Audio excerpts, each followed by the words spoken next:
Hello দর্শক বন্ধুরা, কেমন আছেন? আশা করি ভালো আছেন। আইসি গুয়াহাটি থেকে রামপুর কাম করবার নিগে এনে এসে বিহুর ছোট ছোট বাচ্চাগুলো নাচ ড্যান্স করে হেরা বাড়ি বাড়ি থেকে টাকা পয়সা তুলতেছে। তো আমি একটু দেওয়ার জন্য চেষ্টা করি, বাচ্চাগুলো যদি খুশি পায় মনের মধ্যে।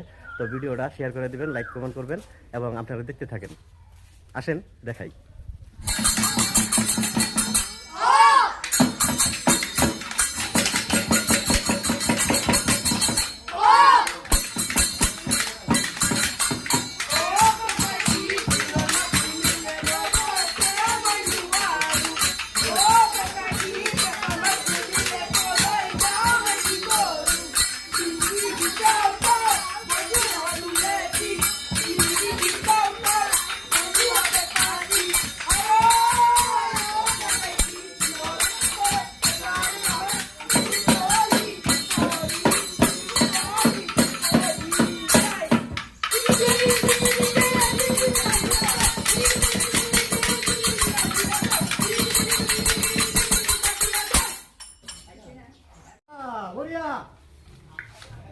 এই তো আজি তোমার লগর বকছিস